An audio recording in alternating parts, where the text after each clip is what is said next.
നമസ്കാരം. ഞാനിന്ന് നിങ്ങളുടെ മുന്നിലെത്തിയിരിക്കുന്നത് ഒരു താരതമ്യ പഠനം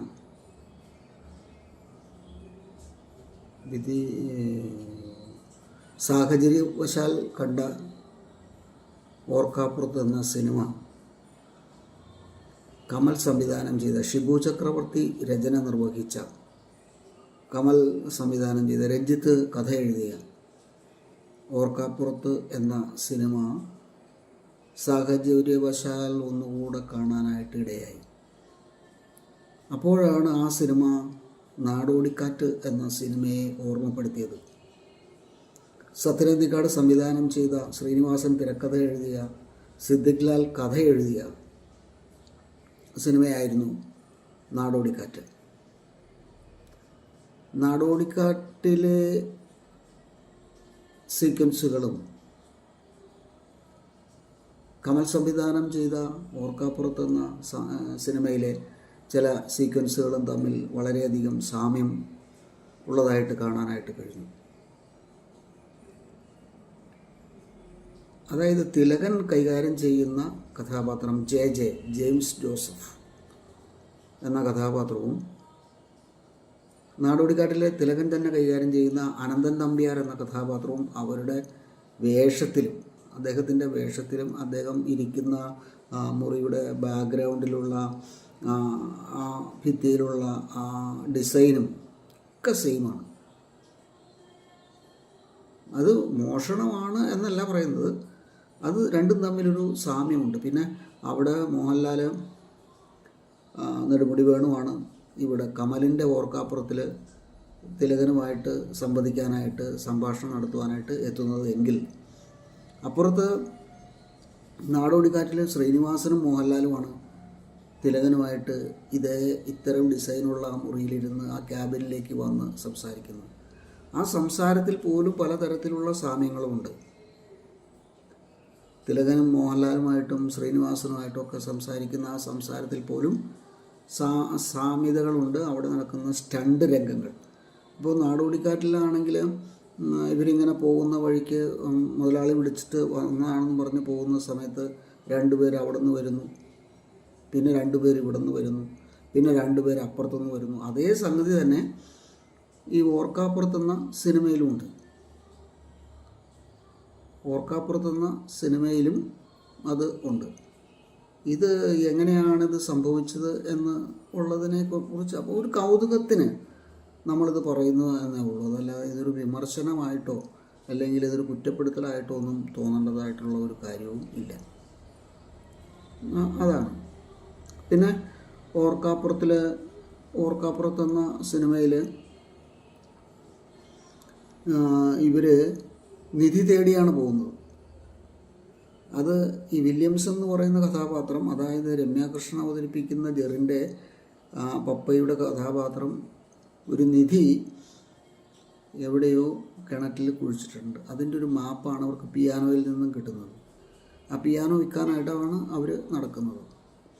ഇത് വിൽപ്പനയുടെയും വാങ്ങലിൻ്റേതുമായിട്ടുള്ള അവസ്ഥകളൊക്കെ തന്നെ നമുക്ക് നാടോടിക്കാറ്റിലും കാണാവുന്നതാണ്.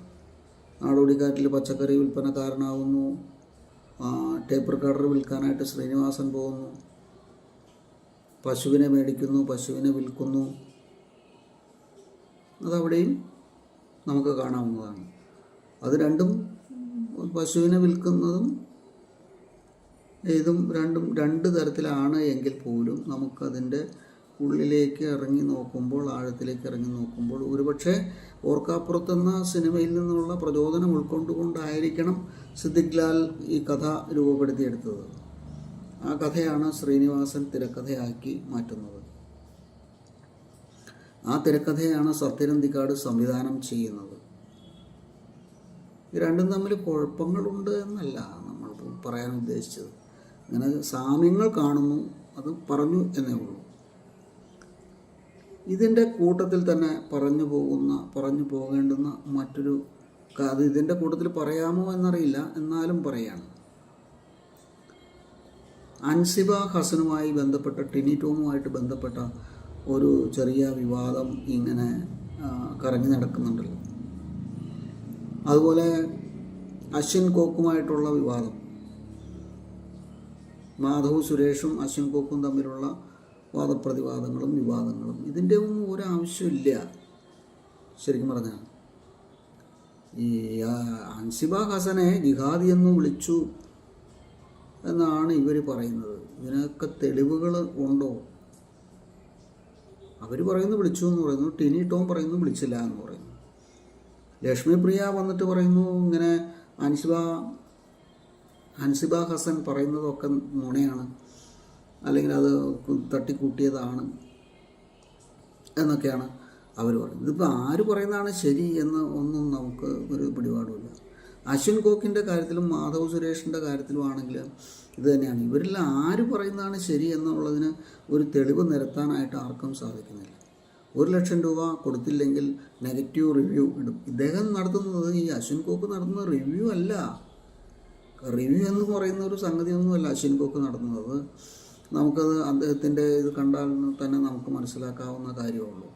അദ്ദേഹം ഇങ്ങനെ ഏതൊക്കെയോ പറഞ്ഞു പോകുന്നു എന്നുള്ളതല്ലാതെ അദ്ദേഹത്തിന് കുറേ അധികം വ്യൂവേഴ്സ് ഉള്ളത് കൊണ്ട് അദ്ദേഹം അങ്ങനെ ഷൈൻ ചെയ്ത് ലൈം ലൈറ്റിൽ നിൽക്കുന്നു എന്നുള്ളൂ. അദ്ദേഹത്തെ ചാനലുകാരെ വിളിക്കുന്നു, അവിടെ പോയി അദ്ദേഹം സംസാരിക്കുന്നു.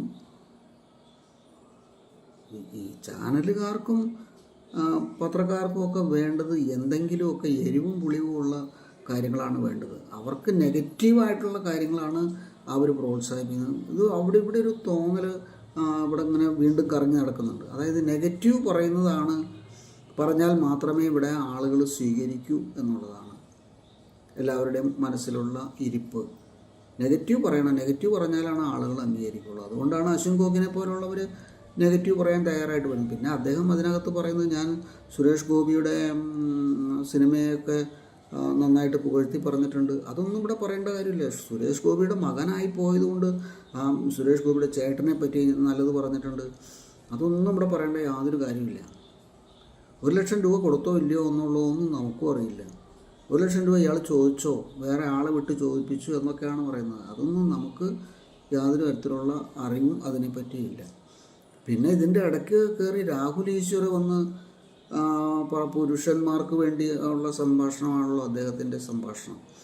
അദ്ദേഹം പുരുഷന്മാർക്ക് വേണ്ടി വാദിക്കുന്ന ആളാണ്. പക്ഷെ വാദിച്ച് കുളിപ്പിച്ച് കുട്ടിയെ ഇല്ലാതാക്കി എന്ന് വേണം പറയാൻ. അമ്മ എന്നുള്ളത് പേര് മാറ്റി അപ്പനെന്നാക്കാൻ പ്രകാശ് ബാരയൊക്കെ പറയുന്നുണ്ട്. രഞ്ജിനിയൊക്കെ വന്ന് ഓരോ കാര്യങ്ങൾ പറയുന്നുണ്ട്. ഇതൊന്നും പൊതുസമൂഹത്തിലുള്ള ആൾക്കാർക്കോ ആസ്വാദകർക്കോ അവർക്കാർക്കും യാതൊരു തരത്തിലുള്ള പ്രയോജനവും ഇതുകൊണ്ട്, ഇത്തരം വാദപ്രതിവാദങ്ങൾ കൊണ്ടൊന്നും ഉണ്ടാവുന്നില്ല. പിന്നെ ഇവിടെ ഉള്ള ഒരു ഗുണമുണ്ടായത് എന്താണെന്ന് വെച്ച് കഴിഞ്ഞിട്ടുണ്ടെങ്കിൽ ഈ അട്ടഹാസം, അംഗം അട്ടഹാസം ആണ്. ഞാൻ ആ സിനിമ കണ്ടില്ല. അങ്ങനൊരു സിനിമ ഉണ്ട് എന്നുള്ളത് നമ്മൾ ഇപ്പോഴാണ് അതിനെക്കുറിച്ച് മനസ്സിലാക്കുന്നത്. അംഗം അട്ടഹാസം, ആ സിനിമയിലുള്ള കാര്യങ്ങളൊന്നും എനിക്കറിയില്ല. ഞാൻ റിവ്യൂ പറയുന്ന ഒരാളാണ്. റിവ്യൂ എന്ന് പറഞ്ഞാൽ ഞാൻ എൻ്റേതായ രീതിയിൽ, പഴയ രീതിയിലാണ് നമ്മൾ റിവ്യൂ പറയുന്നത്. അതായത് റിവ്യൂ പറയുമ്പോൾ കഥ പറയാൻ പാടില്ല, അങ്ങനെ ഒരു നിയമം ഉണ്ടോ ഈ ലോകത്തിൽ? റിവ്യൂ പറയുമ്പോൾ കഥ പറയാൻ പാടില്ല. ആ സിനിമയെ തകർക്കും എന്നാണ് പറയുന്നത്. കഥ പറഞ്ഞു കഴിഞ്ഞിട്ടുണ്ടെങ്കിൽ എങ്ങനെയാണ് തകരുന്നത്? സിനിമ എന്ന് പറയുന്നത് കഥയല്ലല്ലോ. കാരണം പിന്നെ കഥാപ്രസംഗം കേൾക്കാൻ പോയാൽ പോരെ. സിനിമ എന്ന് പറയുന്നത് കഥ മാത്രമല്ല, അതിൻ്റെ വേറെ ചില കാര്യങ്ങൾ നമുക്കവിടെ ആസ്വദിക്കേണ്ടതായിട്ടുള്ള കാര്യങ്ങളുണ്ട്. അത് ആസ്വദിക്കണമെങ്കിൽ തിയേറ്ററിൽ തന്നെ പോയാലാണ് ആസ്വദിക്കാനായിട്ട് സാധിക്കുകയുള്ളൂ. ഞാനിപ്പോൾ ഇതിൻ്റെ ദൃശ്യം 3യുടെ റിവ്യൂ നമ്മളിട്ടിട്ടുണ്ട്.